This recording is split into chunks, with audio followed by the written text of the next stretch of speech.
अस्सलामुअलैकुम। आज मैं जिस टॉपिक को लेकर आपके सामने आई हूँ वो है खवातीन का बहुत मसला होता है और आजकल मेल्स का भी मसला है कि आंखों के नीचे हल्के और चेहरे के ऊपर छाइयाँ पड़ जाना। तो इसकी कुछ एहतियातें हैं, अगर वो कर ली जाए तो उम्मीद है कि ये पड़ेंगे ही नहीं, और अगर पड़ गए हैं तो फिर उस सूरत में जो है वो आपको चाहिए कि आप प्रॉपर स्किन स्पेशलिस्ट के पास जाएं। लेकिन एहतियात इसकी ये है कि आंखों के नीचे जो हल्के हैं उसको सबसे पहले तो ये देख लें कि आपके अंदर खून की कमी तो नहीं है, यानी आपका कंप्लीट ब्लड काउंट सीबीसी का टेस्ट अगर आप करवा लें और उसमें हीमोग्लोबिन जो है वो देखें आप कि वो ठीक है या नहीं।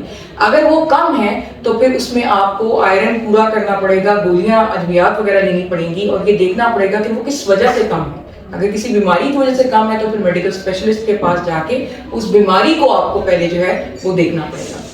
और दूसरे नंबर पे नींद की कमी की वजह से जो है वो आंखों के हल्के होते हैं, तो कोशिश ये करें कि नींद अपनी जो है वो कम से कम 7 से 8 घंटे की पूरी करें, और वो रात की नींद हो तो ज्यादा बेहतर है। तीसरा जो छाइयों का मसला होता है खवातीन के, आमतौर पे वो भी एनीमिया की वजह से, खून की कमी की वजह से होता है। और दूसरा जो हम सन में जाते हैं, सूरज में जाते हैं, तो बहुत सी खवातीन को इस चीज की अवेयरनेस नहीं है कि हमें सन ब्लॉक लगा के जाना चाहिए, जो कि एक क्रीम होती है जो कि हमारी जिल्द को सूरज के मुज़र असरात से महफूज रखती है। तो अच्छे वाला सन ब्लॉक एक दफा आप प्रेस्क्राइब करवाएं अपने स्किन स्पेशलिस्ट से और उसको अपनी जिंदगी का मामूल बनाएं।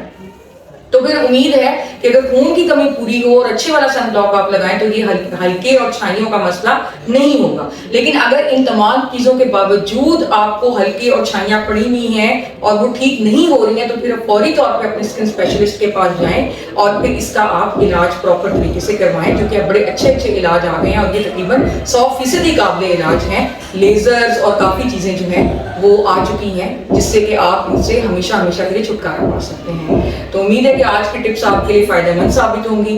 दुआओं में याद रखिए। बहुत शुक्रिया जी। ये चल नहीं रहा, कुछ मसला पड़ा था इसको।